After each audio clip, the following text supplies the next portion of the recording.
ఇక మిగిలిన వార్తల వివరాల్లోకి వెళ్తే తెలంగాణ రాష్ట్ర అవతరణ దినోత్సవ వేడుకలకు హైదరాబాద్ ముస్తాబవుతోంది. జూన్ 2న సాయంత్రం 6:30 గంటల నుంచి ట్యాంక్ బండ్ వేదికగా ప్రత్యేక సాంస్కృతిక కార్యక్రమాలను నిర్వహించేందుకు ప్రభుత్వం భారీగా ఏర్పాట్లు చేస్తోంది. దీంతో ట్యాంక్ బండ్ పై 2వ తేదీన మధ్యాహ్నం నుంచి ట్రాఫిక్ ఆంక్షలు అమల్లోకి రానున్నాయి.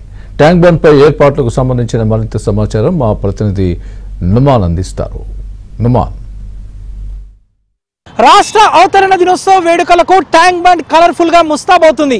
పూర్తిగా తెలంగాణ కళారూపాలను ప్రదర్శనకు అద్దం పట్టేలా కార్నివాల్ నిర్వహిస్తారు. దాదాపు 700 మంది కళాకారులు ఇందులో పాల్గొంటారు. అనంతరం ఇక్కడే ఏర్పాటు చేసిన ఇదే వేదిక మనం ఏదైతే చూస్తున్నామో ఈ వేదికపై 70 నిమిషాల పాటు వివిధ సాంస్కృతిక నృత్య ప్రదర్శనలు నిర్వహిస్తారు. సో జాతీయ జెండాలతో ట్యాంక్ బండ్ పై ఒక చివరి నుంచి మరో చివరి వరకు భారీ ఫ్లాగ్ వాక్ నిర్వహిస్తారు. దాదాపు 5,000 మంది పాల్గొంటారు. సో ఈ ఫ్లాగ్ వాక్ జరుగుతున్నంతసేపు కూడా దాదాపు ఏదైతే పూర్తిగా జయ జయ హే తెలంగాణ గీతాన్ని ఆలపిస్తారు. సో గీత రచన అందశ్రీ, సంగీత దర్శకుడు కీరవాణిలను కూడా ఇక్కడే సన్మానం చేస్తారు. దాని తర్వాత రాత్రి 8:50 10 నిమిషాల పాటు బాణాసంచ కాల్చేటటువంటి కార్యక్రమ వేడుకలను ఇదే డయాస్ మనం ఏదైతే నించొని ఉన్నామో సో ఈ డయాస్ మీద నిర్వహిస్తారు. మనము చూస్తున్నాము వైపు జిహెచ్ఎంసీ, ఎలక్ట్రికల్, దాంతోపాటు అన్ని డిపార్ట్మెంట్లకు సంబంధించినటువంటి సిబ్బంది పూర్తిగా పనుల్లో నిమగ్నమైనటువంటి పరిస్థితి కనిపిస్తుంది. మరోవైపు బ్యారికేడింగ్ సిస్టమ్ ని కూడా మనం ఒక్కసారి ఏబిఎల్ స్క్రీన్ లో చూడొచ్చు. పూర్తిగా జెండా రంగులో కూడుకున్నటువంటి పూర్తిగా బ్యారికేడ్స్ ని కూడా అదే విధంగా ఏర్పాటు చేశారు. సో ఈ కార్యక్రమము జరుగుతున్నంతసేపు పూర్తిగా సాంస్కృతిక కార్యక్రమాలు జరుగుతున్నంతసేపు పూర్తిగా ఇదంతా కూడా ట్రాఫిక్ డైవర్షన్ అనేది కూడా ఎల్లుండి మధ్యాహ్నం నుంచి ఉంటుంది. సో వాహనాల రాకపోకలు పూర్తిగా ఇటు ట్యాంక్ బండ్ పరిసర ప్రాంతాల్లో నిలిపివేస్తామని కూడా ఇప్పటికే పోలీసులు కూడా చెప్తున్నటువంటి పరిస్థితి. సో ప్రస్తుతం మనం చూడొచ్చు ఏదైతే 2వ తేదీన సాయంత్రం సో ఉదయం ప్రైవేట్ గ్రౌండ్స్లో జరగబోయేటటువంటి కార్యక్రమాలు ఒక లెక్క అయితే సో ట్యాంక్ బండ్ మీద జరగబోయేటటువంటి కార్యక్రమాలు ఇంకో లెక్క.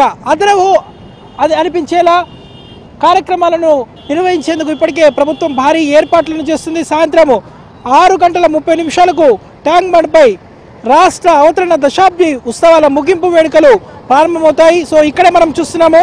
సో ఇదే ప్రాంతంలో చూడొచ్చు మనం ఏదైతే ఈ విగ్రహాలు ఉన్నటువంటి ప్రాంతంలోనే తెలంగాణ కళారూపాల ప్రదర్శన అద్దం పట్టేలా కార్నివాల్ నిర్వహిస్తారు. సో దీంతో పాటు ఇక్కడ హస్తకళలు, ప్రత్యేక ఉత్పత్తులు, వివిధ రకాల ఫుడ్ స్టాల్స్ ని కూడా ఏర్పాటు చేసే విధంగా ఇప్పటికే బ్యారికేడింగ్స్ ని ఏర్పాటు చేశారు. దాంతోపాటు ఫుడ్ స్టాల్స్ ని కూడా ప్రత్యేకంగా ఎక్కడికక్కడ కూడా ఏర్పాటు చేసినటువంటి పరిస్థితి.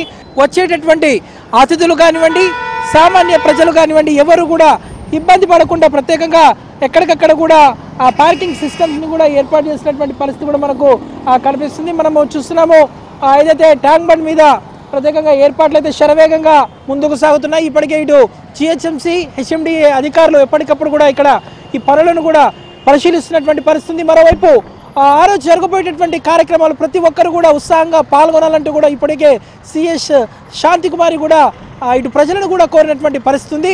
మొత్తానికైతే జూన్ 2వ తేదీన జరగబోయేటటువంటి తెలంగాణ అవతరణ దినోత్సవ వేడుకలను అట్టహాసంగా నా భూతో నా భవిష్యత్ అనే విధంగా నిర్వహించే విధంగా ఇప్పటికే తెలంగాణ రాష్ట్ర ప్రభుత్వం ఏర్పాట్లు చేస్తున్నటువంటి పరిస్థితి మనకు కనిపిస్తుందని చెప్పొచ్చు. వీడియో జర్నలిస్ట్ అజిత్ మణిరత్నంతో నుమాన్, ఆంధ్రజ్యోతి.